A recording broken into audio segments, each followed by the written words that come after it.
Some old nonsense to get at the start of a video, right? So yeah, hi everybody, Levi Clay here, back again for another lesson. This time I am looking at triads. I'm going to give you some great little triad workouts that you can use on the neck. These are great for visualization, helping you to be able to see the chord you're playing over in different places and give you different options on how to do that. Now I believe I've probably covered triads in quite a bit of detail on my YouTube channel before, so take a look for the basics on this type of stuff, and I also just get lost in the stuff that I've covered in private lessons, of course. But ultimately, what we're talking about here is a triad being a three-note voicing. So if you take A, C sharp, and E, that would be a triad. In this particular case, an A major triad. You could play that like this. Nice little diagrams on screen, courtesy of Neck Diagram software. So this would be an A major triad.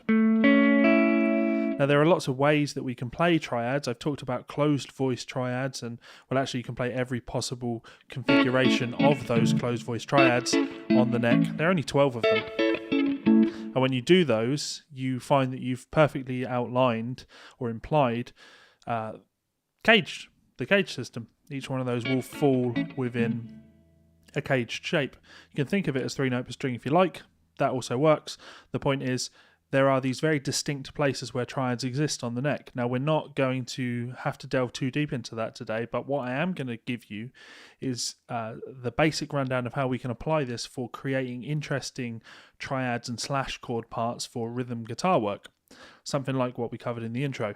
So, the context I'm going to give this to you in is a blues, but rather than going...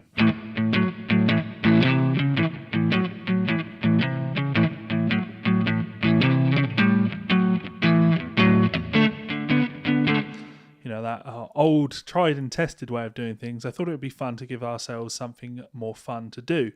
So a blues, generally speaking, if we're playing a blues in the key of A, we're not actually in the key of A. Our tonic chord is A, our home chord is A, but actually this is a dominant 7 chord, A7. And this chord actually, believe it or not, isn't in the key of A. It comes from the key of D major. So what that means is that, well, the notes of A mixolydian are the same notes as the D major scale. Lots of modal theory, no need to talk about that right now, but the point is we can use triads from the key of D major in order to outline the sound of this A7 chord. So in the key of D major we have three major triads: the 1 chord, the 4 chord, and the 5 chord. So the 1 chord would be D major, D, E, F, G. The 4 chord would be G major, and D, E, F, G, A. The 5 chord would be A major. So that's three major triads, right? A D major, an A major, and a G major. Don't know why I didn't say those in order. D major, G major, and A major. Now if I play each one of those triads, here's my A major. That's 7, 6, and 5 on the D, G, and B string. So if I play that over an A bass note, it very much sounds like an A chord. If I play a G major triad, same fingering but down 2 frets, so that'd be 5, 4, and 3 on the D, G, and B. If I keep that A in the bass though,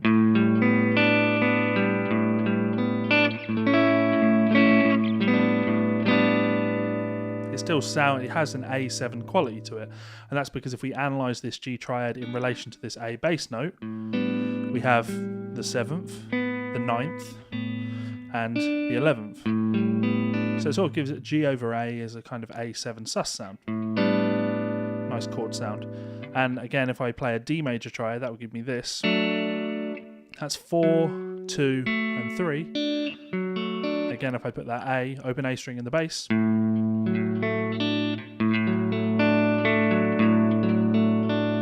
Now again, this sounds good because we have, well, A as our root. We have the 6th, the root again, and the 4th.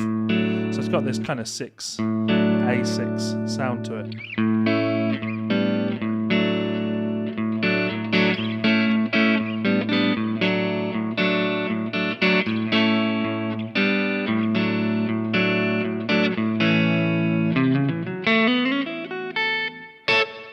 So I resolved that to an open A. Now they sound great, right?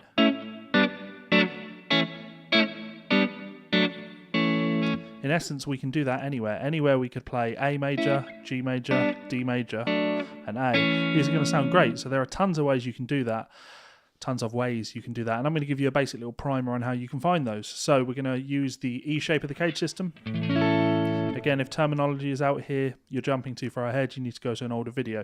E shape of the cage system. Now when I play this, I can see on my top 3 strings. So this triad shape, 6, 5 and 5, that's a major triad. Middle 3 strings. And we can just leave it there. Top 2 shapes. So this is A, and this is A. If you needed to play a C triad, I'd visualize my C major bar chord at the 8th fret, but I'd play, or they're both valid. They both contain all 3 notes of a C major triad. If I need to play an F major, I need to play a B flat major, I need to play a G major. Those are my triad shapes for that. So that's the shapes that come out of an E form. I could also take the shapes that come out of the C form. So that C chord looks like this, so a C bar. Now if I do that in the key of A, C shape of the cage system, the top 3 strings give us this. And the middle 3 strings. My root note being here on the A string. So if I needed to play an E major, because my E note is here at the 7th fret on the A string, I see my chord and I play.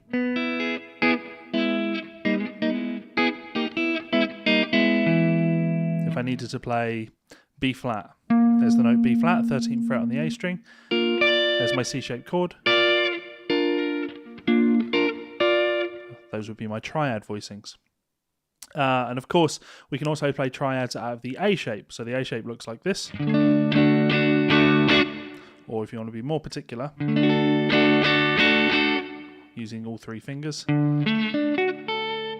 Now again on this, the top 3 strings would be a major triad, with the root note being here on the on the A string. So if I need to play D major, or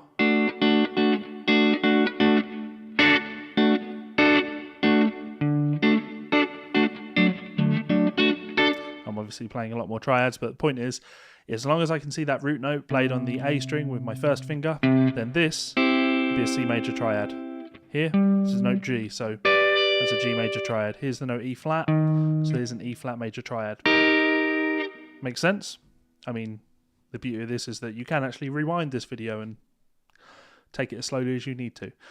So, in essence, what this means is no matter where I am, if I'm here on the net, I can see my A major chord. And then I have options. I know that if I need to play, or wanted to play, I should say, it'd be a better way of putting it. If I wanted to play a D major chord, I can see this D chord here. So I'll just play those 3 notes on the D, G, and B strings. So that's 7, 7, and 7.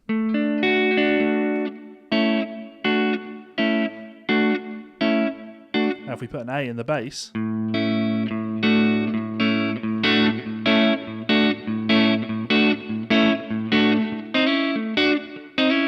now you've probably heard things like that.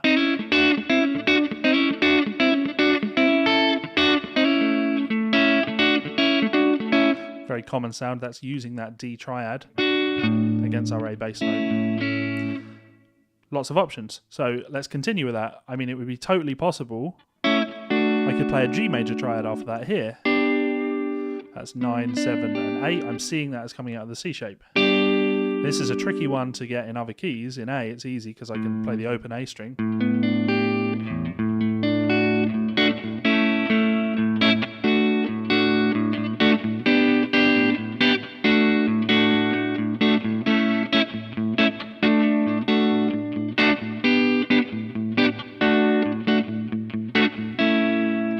But doing that in a key other than A is very difficult, right? If we wanted to keep this A note in there, we'd have to play it on the low string. So you'd have... And then we'd need to play this.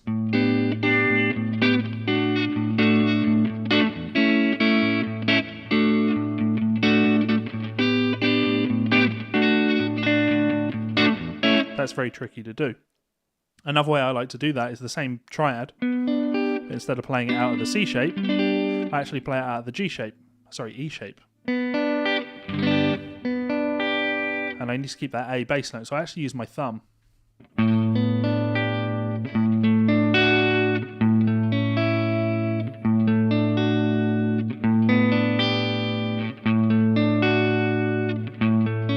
This is nice because then when you get onto that high string, you can resolve.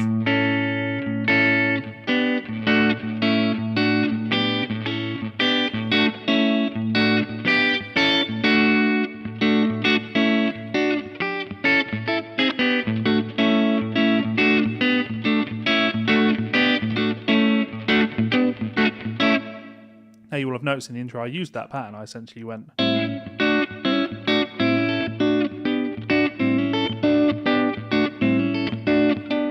Now that is me playing that same basic form, playing an A7, using that D triad with an A in the bass, G triad with an A in the bass, D triad with an A in the bass, and then back to that A7.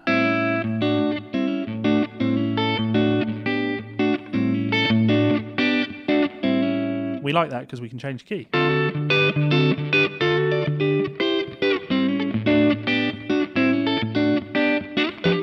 Whoops.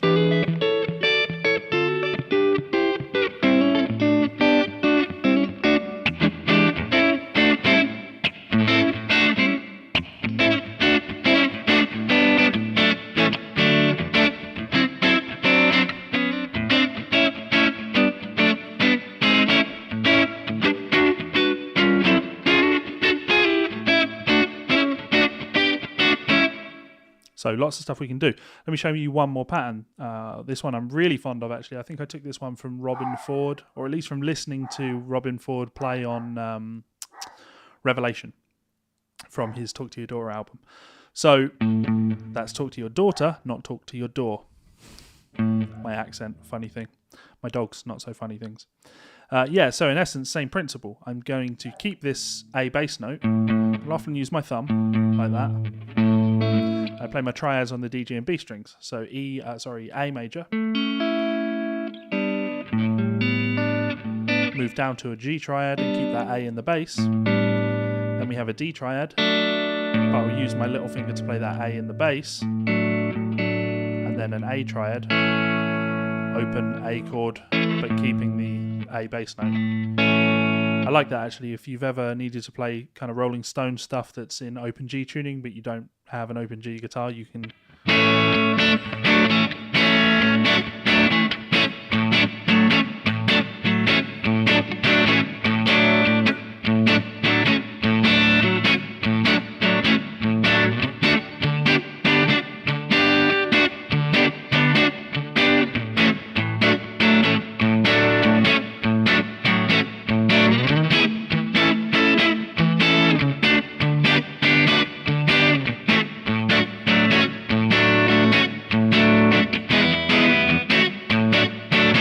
totally works. You can use that as a pattern.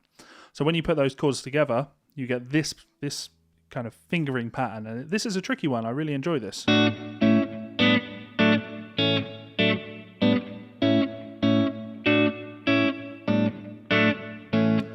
you'll notice I'm playing each of those triads with a pick and 3 fingers, and I like this as a dexterity exercise because everything has to ring out nice and clearly.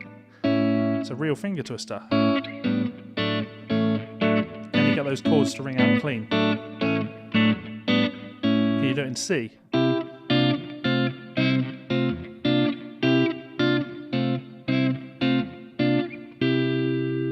Could we do it in E?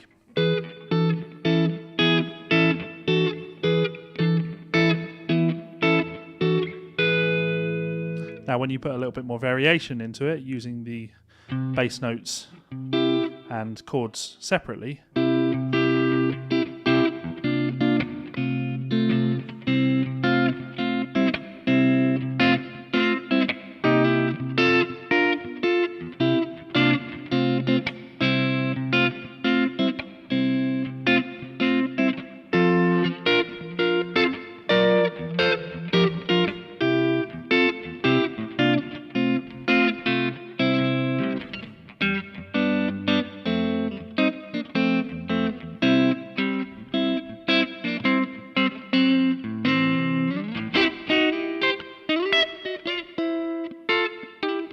playing now.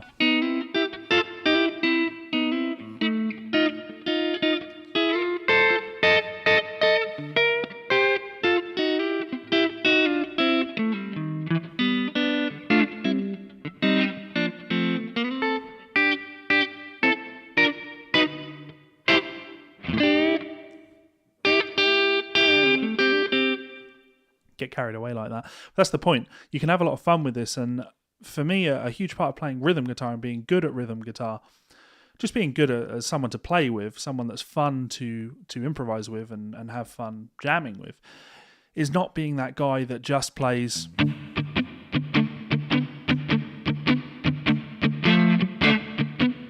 Of course, there's nothing wrong with that as a pattern. I play those types of things when they're appropriate. What I'm getting at is, you see the look in my face? Oh, when's it going to be my turn to solo? I'll just play this until it's my turn to solo. I'll change here. Really bored. That's no fun. It's no fun to jam with someone that plays like that. It's a lot more fun to jam with someone that can be more supportive of you as a player.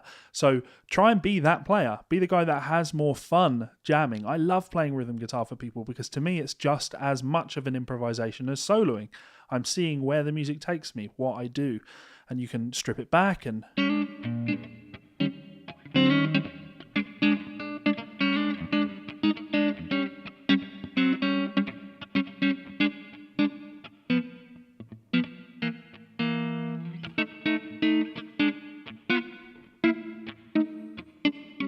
Or, you know, do that.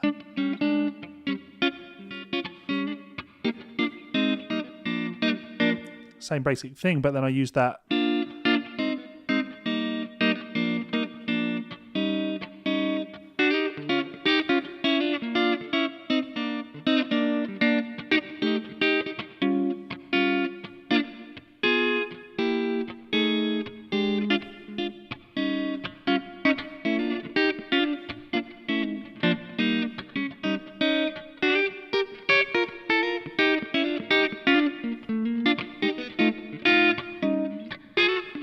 Forgot what key I'm in. It's a fun chord. It's not what I'm going for. Do that. Anyway, I will cut myself off there, or the whole point of this is that I get too carried away, I jam too much, and I have too much fun. That's what this should be about, right, guys? Having fun. So, any questions, please do drop them in that comments box below. I'm always happy to answer anything that you might have to ask. Lastly, huge thank you, of course, to... It's over there. These awesome people over here is my Patreon supporters. They support me over on patreon.com. It is a great way to support this channel. You can also, you know, just share the videos with your friends, hit the subscribe button, or purchase transcribe software via the link that I have on some of my videos. All of that good stuff, spreading the word. But yeah, these people help to keep the channel keep going. So thank you very much to you guys. You really do mean a lot to me. So if you would like to check us out on Patreon, you can do so by clicking this button up here. You can subscribe by clicking this little button down here. You see 2 more of my videos here and here. Check them out. I'm sure, or at least I hope I'm sure, you will find some content that you enjoy. And if not, I am happy to offer you a refund. But these videos are free, so deal with it. Much love, guys, and I will see you for another video soon. Bye.